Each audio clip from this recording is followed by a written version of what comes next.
ঘরে যদি কয়েক টুকরো চিকেন থাকে তাহলে একদম চিন্তা করো না, চোখ বন্ধ করে এই রেসিপিটা বানিয়ে নিও।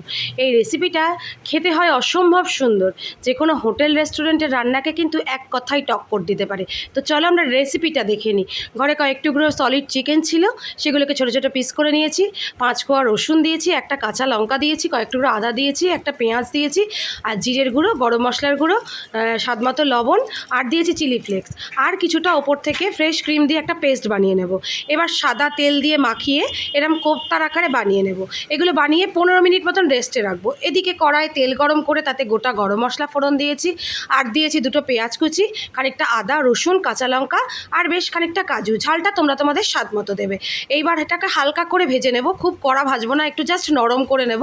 তারপর ঠান্ডা করে একটা মিক্সিং জারে নিয়ে তাতে দুধ দিয়ে এর একটা পেস্ট বানিয়ে রাখবো।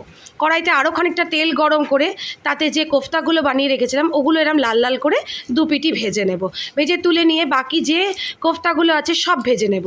এবার ওই তেলের মধ্যেই যে পেস্টটা করে রেখেছিলাম, মানে কাজু দিয়ে বা পেঁয়াজের যে পেস্টটা, ওটা দিয়ে দেবো। দিয়ে মশলাটা খুব ভালো করে কষে নেব বেশ কিছুক্ষণ। এই সময় লো ফ্লেমে কষতে হবে, কিন্তু লো ফ্লেমে বেশ কিছুক্ষণ কষে যখন অল্প অল্প তেল ছাড়বে মনে হচ্ছে, সেই সময় কিছুটা গুঁড়ো মশলা অ্যাড করব। 1/2 চামচ জিরের গুঁড়ো, 1/2 চামচ গরম মশলার গুঁড়ো, স্বাদ মতো লবণ, আর 1 চামচ চিনি।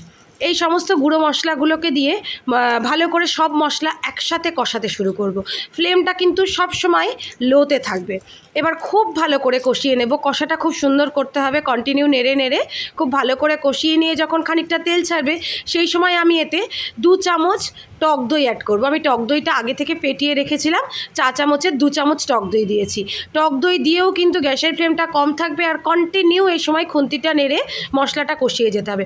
মশলাটা যখন ভালো করে কষানো হয়ে যাবে, আমি এতে দিয়েছি 1 কাপ, বড় কাপের 1 কাপ দুধ দিয়ে ভালো করে গ্রেভিটা যখন ফুটে উঠবে, সেই সময় যে কোফতাগুলো ছিল ওগুলো দিয়ে দেবো। দিয়ে সবগুলো কোফতা দিয়ে ভালো করে নাড়িয়ে মোটামুটি 3-4 মিনিট রান্না করে ওপর থেকে খানিকটা ফ্রেশ ক্রিম দিয়ে দেবো। ফ্রেশ ক্রিম দেবো, আর সাথে দেবো কাসুরি মেথি। কাসুরি মেথিটা একটু গরম করে আমি হাতে গুঁড়ো করে নিয়েছিলাম। এবার কাসুরি মেথিটা দিয়ে সব কিছু একসাথে ভালো করে মিক্স করে নেব।